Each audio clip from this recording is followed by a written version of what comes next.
Howdy folks, Travis Shallow here, back again for video 3 of a 4-part series. If you came here from video 1, we did a full unboxing of these LD Systems Maui 44 G2s. That's these 2 tower arrays and subs at the bottom. Video 2, we got them all set up. We got a Bluetooth device streaming, no cables except the power cable. If you're coming here straight from that video, this is what we're doing in this video. We're gonna demo a very common scenario. You got a solo acoustic act, an unpowered mixer, show you how to wire everything up. And look, you might be thinking 2 towers is overkill. Maybe, maybe not. Depends on how big the room is you're playing and what kind of sound you're going for, right? But this can translate to no matter what your setup is. So we're gonna do acoustic guitar line in, vocal microphone into one of the towers, and then chain to that tower. So in this scenario, I'm gonna be demoing a mono setup. So I'm coming out of an unpowered mixer to one of the towers, then daisy chaining from that tower to the other. But I'll show you the way that I've got everything wired up, which is very simple, how you can still run true stereo if you in a band scenario or a DJ scenario. You wanna have that true left-right if you're running a dual tower setup. Then all this will make sense. So stick with us and let's go ahead and dive in, folks. All right, and as you remember from video 1 and 2, we're in my unfinished studio right now. So take this setup advice and morph it into how your specific setup will be. All this will make sense, but just want to give you a little bit of a backstory if you're coming here. This is the first video you're coming to. Be sure to check out those first 2 videos. All right, so I've got this little unpowered mixer on my mic stand. This could be any unpowered mixer there is, right? Because the towers are powered. Real simple setup here. I've got a vocal mic on channel 2, and I've got XLR going to a DI for my acoustic guitar. This is just the power cable for the unpowered mixer. Now I'm going mono, master out of the back of this, right? So this is gonna be a combination of whatever is plugged into this unpowered mixer, and this is the same theory is gonna translate to any unpowered mixer that you're working with. The only difference would be if you're running true stereo, you're gonna have a left and a right coming out of the back. So if you're running a true stereo setup with the LD Systems with 2 towers, you're gonna run the left side to the left tower, and you're gonna run the right side to the right tower. If this is rudimentary to some of you, forgive me, but I wanna cover all the bases. Just to recap, microphone, DI for the guitar, power cable for the unpowered mixer. In this scenario, I'm running mono, out of the mixer to the first tower. Follow me to the first tower. Show you the inputs on the back of the tower here. So, from the top down, we've got your main volume here and then your sub volume. So these are gonna be what you gotta play with. They're gonna be room dependent, right? How big's the room you're set up in? How much juice do you need? What kind of signal strength and gain staging did you do from your unpowered mixer that you're sending the source here? So what I've got going on here is that mono out coming out of the unpowered mixer into the right side of the XLR inputs here. As you can see, there's a left and a right, but I'm running mono, so I'm just gonna use one of them, right? If you're in a band scenario, where you have a front of the house mixer, or you have a DJ setup where you have a true left and right, you would go left here or right, depending on what side of the room or the stage that this tower set up on. Now you have your throughs. Now your throughs are if you want to daisy chain to the next side. So I'm gonna through on the right side and come over, follow me to the second.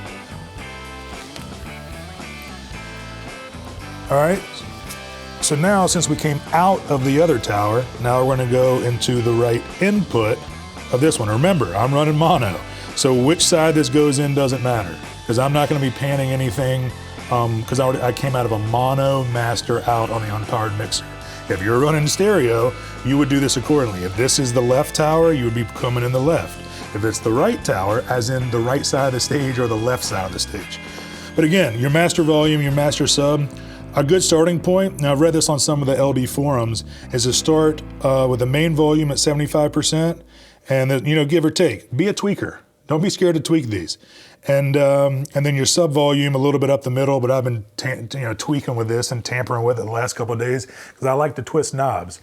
One thing I love about these systems, nice, tactical, clicky knobs. It's satisfying. It's satisfying. All right, so we start off with the main volume at 75%, sub kind of 12 o'clock, maybe give it a little bit more juice. Again, room dependent. One more thing, so we have a sub out here. If we're subbing out to a second sub, this is where you would do it. Where you have an additional powered sub, come out of the sub out into that other powered sub, turn the power on the second sub, and deal with your low end accordingly, right? All right, you're a solo acoustic act, right? Where you can set up in multiple spots, right? If you're running a dual setup, of course, you would want to have these a little bit further apart. The more stereo width you got, the more it's going to fill the room, the better it's going to sound, right? Especially, spacing out the subs a little bit. If you've got a single setup, you can cant this. Let's say you're toward the corner of a room, the stage is tight and it's tricky. That's all doable. If you're a solo act, you want to, so you don't have to run a monitor.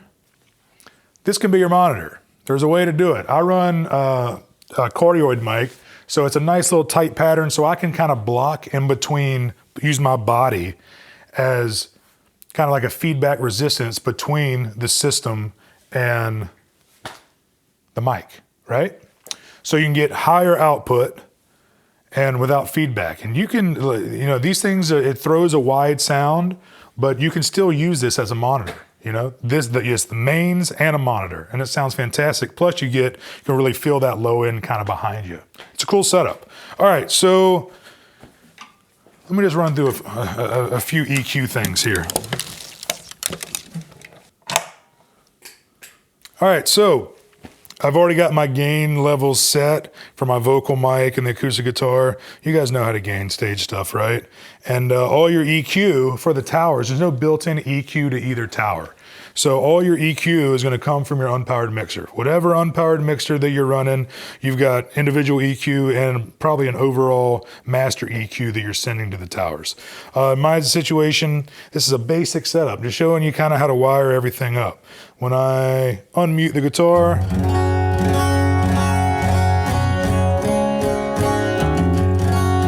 so depending on the room that you're in, you can dial in the master volumes of each and then how much low end you need.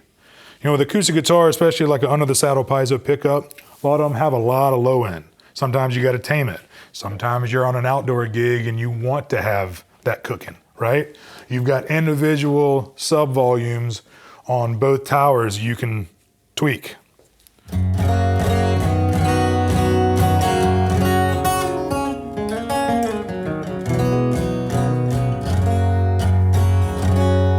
Sounds nice, but again, we're in my unfinished studio here.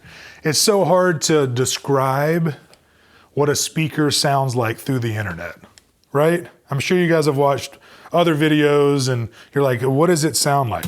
It's so hard to have adjectives to describe that. So trust me when I say there is plenty of low end here, but it's got its own sub volume controls. You can dial it back if you need to. You can boost it if you need to. All right, so we got the guitar dialed in. Unmute the mic. Hey, check, check. My mama got a voice like sugar, it's sweet and refined. You guys, the live performance part with a couple of my musician buddies is video 4. I'm just showing you how to sync all this up. So it's a very simple setup. Unpowered mixer, whether it's a solo act all the way up to a band, all the mics, all the inputs going to the unpowered mixer. You run mono out, in my situation right now, run mono out to one tower, chain that to the second tower.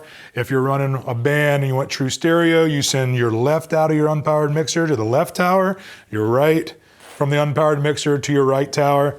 Set your volume levels here, set your sub levels, the sub volume levels on each tower, depending on the venue and the room EQ that you need to do. And you're off to the races, folks. You're off to the races. These are very, very cool systems.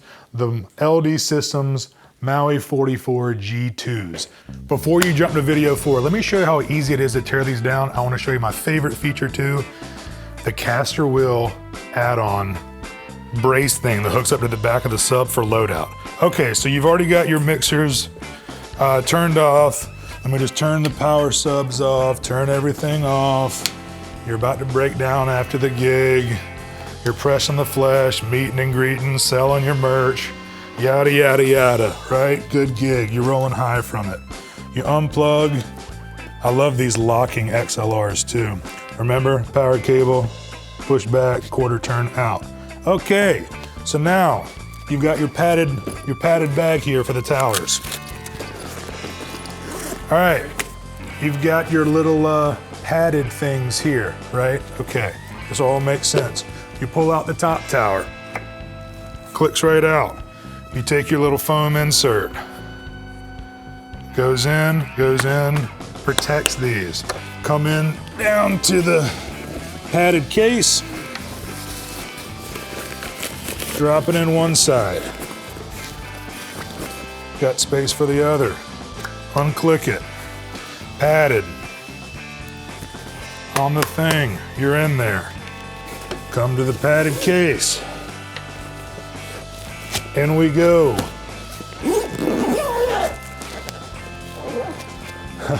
Tower 1 is disassembled.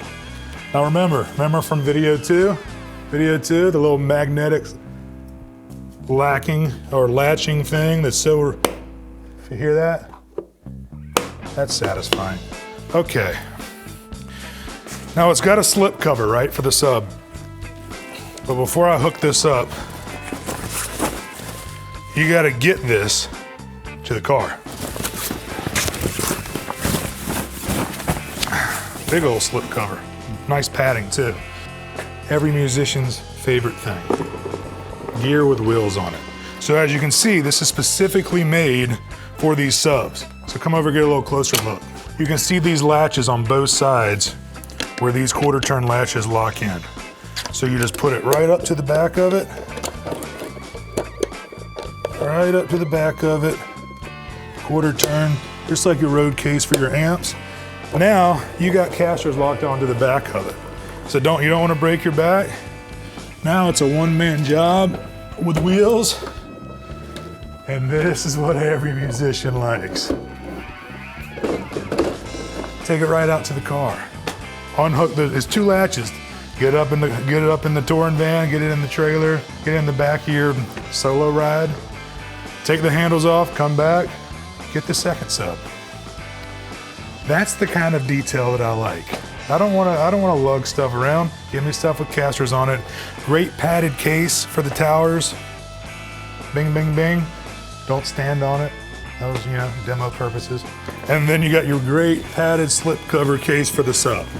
Once you get it out to the car, take the thing off of it, throw the slip cover on it, everything's protected. What, I broke that down in 45 seconds? I did it so quick, even the drummer or bass player could do it. Let me know in the comments, is that you? Is that you? All right, onward, here we go. All right, see you in video 4, folks.